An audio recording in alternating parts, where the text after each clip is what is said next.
ಚೋರ್ಲಾ ಗಡಿಯಲ್ಲಿ ಸಿಕ್ಕಿದ್ದು 400 ಕೋಟಿ ರೂಪಾಯಿ. ಅದನ್ನು ದರೋಡೆ ಮಾಡಿದಂಥವರು ಸಿಕ್ಕಿಬಿದ್ದಿದ್ದಾರೆ. ಅವ್ರನ್ನ ಗ್ರಿಲ್ ಮಾಡಲಾಗ್ತಾ ಇದೆ. ಈ ಹಣ ಎಲ್ಲಿಂದ ಬಂತು?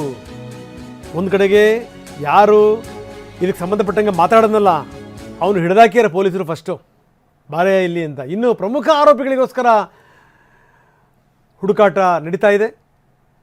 ಈಗಾಗಲೇ ಕೆಲವ್ರನ್ನ ಅರೆಸ್ಟ್ ಕೂಡ ಮಾಡಿದ್ದಾರೆ. ಮಹಾರಾಷ್ಟ್ರದ SIT ತಂಡ ಆರೋಪಿಗಳ ಶೋಧ ಕಾರ್ಯಾಚರಣೆಯಲ್ಲಿ ನಿರತವಾಗಿದೆ. ಮೂರು ರಾಜ್ಯಗಳ ಪೊಲೀಸರು ಹುಡುಕ್ತಾ ಇದ್ದಾರೆ. ಏನು ಆಡಿಯೋ ವೈರಲ್ ಆಯಿತು, ಇದಕ್ಕೆ ಸಂಬಂಧಪಟ್ಟಂಗೆ ಇದರ ಹಿಂದಿರುವಂಥವ್ರು ಯಾರು, ಏನು, ಎತ್ತ, ಜೊತೆಗೆ ಅವನೇ ಹೇಳಿರುವಂಥ ಮಾತು, ಗುಜರಾತ್ನ ಒಬ್ಬ ಪವರ್ಫುಲ್ ರಾಜಕಾರಣಿ ಇದ್ದಾರೆ. ಯಾರ ರಾಜಕಾರಣಿ?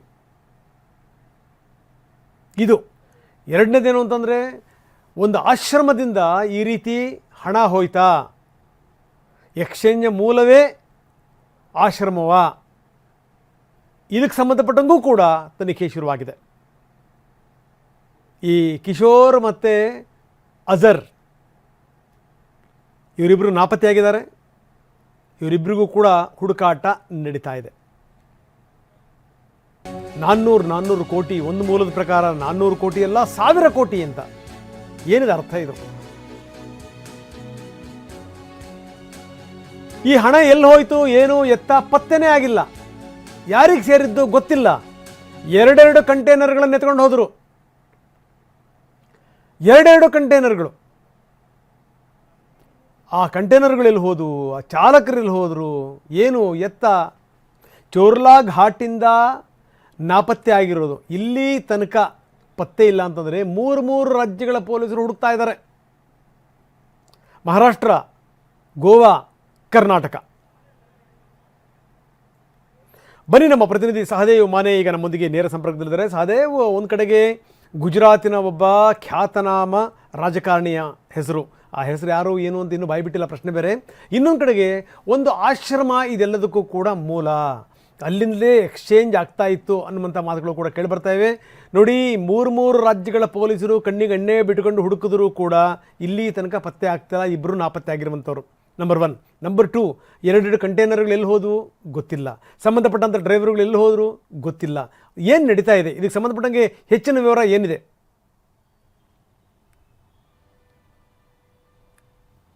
ರಂಗನಾಥ್, ದೇಶದ ಅತಿ ದೊಡ್ಡ ರಾಬರಿ ಕೇಸ್ನಲ್ಲಿ ದಿನಕ್ಕೊಂದು ತಿರುವು ಪಡೆದುಕೊಳ್ತಾ ಇರುವಂಥದ್ದು ಒಂದು ಕಡೆ ಆದರೆ, ಒಂದು ಪ್ರಶ್ನೆ ಇಲ್ಲಿ ಮುಖ್ಯವಾಗಿ ಮೂಡ್ತಾ ಇರುವಂಥದ್ದು ಏನಂದರೆ, 2 ಕಂಟೈನರ್ ವಾಹನಗಳು ಎಲ್ಲಿ ಹೋದವು ಅನ್ನುವಂಥದ್ದು ಒಂದಾದರೆ, ಆ ಕಂಟೈನರ್ ವಾಹನಗಳಲ್ಲಿದ್ದಂತಹ ಡ್ರೈವರ್ಗಳಾಗಿರ್ಬೋದು ಮತ್ತು ಹುಡುಗರಾಗಿರ್ಬೋದು, ಅವರಿಬ್ಬರು ಎಲ್ಲಿ ಹೋದರು ಅನ್ನುವಂಥ ಪ್ರಶ್ನೆಗೂ ಕೂಡ ಇನ್ನೂವರೆಗೂ ಉತ್ತರ ಸಿಕ್ಕಿಲ್ಲ.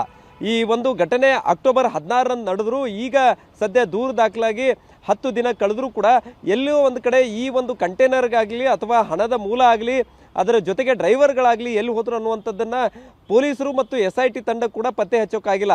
ಮತ್ತೊಂದು ಕಡೆ ಈ ಒಂದು ಘಟನೆಗೆ ಸಂಬಂಧಪಟ್ಟಂತೆ ಈಗಾಗಲೇ SIT ತಂಡವನ್ನು ರಚನೆ ಮಾಡಿ ತೀವ್ರ ಶೋಧ ನಡೀತಾ ಇದ್ರು ಕೂಡ 6 ಆರೋಪಿಗಳು ಅರೆಸ್ಟ್ ಆಗಿದ್ದಾರೆ. ಇದರ ಮುಖ್ಯ ಕಿಂಗ್ ಪಿನ್ ಕಿಶೋರ್ ಮತ್ತೆ ಆ ಒಂದು ಅಜರ್ ಅನ್ನುವಂಥ ಹೊಸ ಹೆಸರು ಕೂಡ ಇದಕ್ಕೆ ಈಗ ತಳುಕಾಕೊಂಡಿರುವಂಥದ್ದು. ಈ ಇಬ್ಬರು ಆರೋಪಿಗಳಿಗೂ ಕೂಡ ಈಗಾಗಲೇ ತೀವ್ರ ಶೋಧ ಕೂಡ ನಡೀತಾ ಇದ್ರು.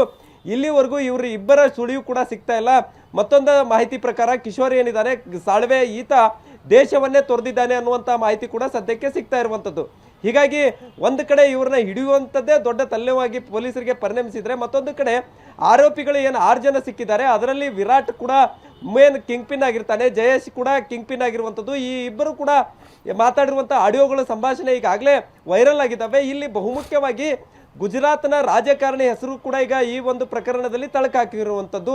ಆರೋಪಿಗಳು SIT ಕಸ್ಟಡಿಯಲ್ಲಿ ಇದ್ರೂ ಕೂಡ ಆ ರಾಜಕಾರಣಿ ಯಾರು ಅನ್ನುವಂಥದ್ದನ್ನೇ ಪೊಲೀಸರು ಬಾಯಿ ಬಿಡಿಸ್ತಾ ಇರುವಂಥದ್ದು. ಅದರ ಜೊತೆಗೆ ಗುಜರಾತ್ನಲ್ಲಿರುವಂಥ ಅಹಮದಾಬಾದ್ನಲ್ಲಿರುವ ಆಶ್ರಮದ ಬಗ್ಗೆ ಕೂಡ ಆಡಿಯೋದಲ್ಲಿ ಏನು ಸಂಭಾಷಣೆಯಲ್ಲಿತ್ತು, ಅದನ್ನು ಕೂಡ ಈಗಾಗಲೇ ಪೊಲೀಸರು ತನಿಖೆಯನ್ನು ನಡೆಸ್ತಾ ಇರುವಂಥದ್ದು.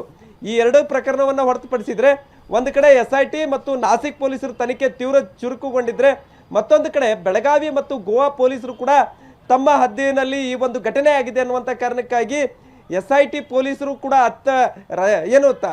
ಕೇಸ್ನ ಪ್ರಕರಣವನ್ನು ದಾಖಲಿಸಿಕೊಂಡು ತನಿಖೆ ಮಾಡ್ತಾ ಇದ್ರು.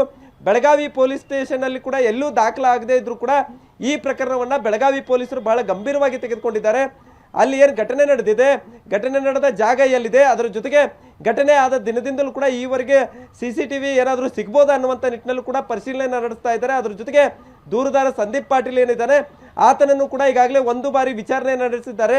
ಇಲ್ಲಿ ಬೆಳಗಾವಿ ಪೊಲೀಸರು ಕೂಡ ಮಹಾರಾಷ್ಟ್ರ ಪೊಲೀಸರಿಗೆ ಒಂದು ಮನವಿಯನ್ನ ಮಾಡ್ಕೊಳ್ತಾ ಇದ್ದಾರೆ. 6 ಜನ ಆರೋಪಿಗಳ ಪೈಕಿ ವಿರಾಟ್ ಮತ್ತು ಜಯೇಶ್ ಇಬ್ಬರನ್ನ ನಮಗೆ ವಿಚಾರಣೆ ಮಾಡೋಕ್ಕೆ ಅವಕಾಶ ಮಾಡಿಕೊಡಿ ಅನ್ನುವಂಥ ಮನವಿಯನ್ನ ಮಾಡ್ಕೊಳ್ತಾ ಇದ್ದಾರೆ. ಆದರೆ SIT ಪೊಲೀಸರು ಇದಕ್ಕೆ ಯಾವುದೇ ರೀತಿಯಾದಂಥ ಸ್ಪಂದನೆ ಮಾಡ್ತಾ ಇಲ್ಲ. ಮತ್ತೊಂದು ಕಡೆ ಇಲ್ಲಿ ಕರ್ನಾಟಕದಲ್ಲೇ ಘಟನೆ ಆಗಿರುವಂಥ ಕಾರಣಕ್ಕಾಗಿ ಯಾರೇ ಬಂದರೂ ಕೂಡ ದೂರು ಕೊಟ್ಟರು, ದೂರು ದಾಖಲಿಸ್ಕೊಳ್ಳೋಕೆ ತಯಾರಿದ್ರು ಕೂಡ ಈವರೆಗೂ ಎಲ್ಲೂ ಕರ್ನಾಟಕದಲ್ಲಿ ಈ ಬಗ್ಗೆ ದೂರು ದಾಖಲಾಗಿಲ್ಲ. ಆದರೆ 400 ಕೋಟಿಗೆ ಸಂಬಂಧಪಟ್ಟಂತೆ ಹಣ ಎಲ್ಲೋಯ್ತು, ಅದರ ಜೊತೆಗೆ ಲಾರಿಗಳು ಎಲ್ಲಿ ಹೋದವು, ಅದರ ಜೊತೆಗೆ ಗುಜರಾತ್ನ ರಾಜಕಾರಣಿ ಯಾರು ಅನ್ನುವಂಥದ್ದನ್ನ ತೀವ್ರ ತನಿಖೆಯನ್ನ ಈಗಾಗಲೇ ಮಾಡ್ತಾ ಇರುವಂಥದ್ದು. ರಂಗನಾಥ್, ಎಸ್, ಧನ್ಯವಾದ ತಮ್ಮೆಲ್ಲ ಮಾಹಿತಿಗೆ.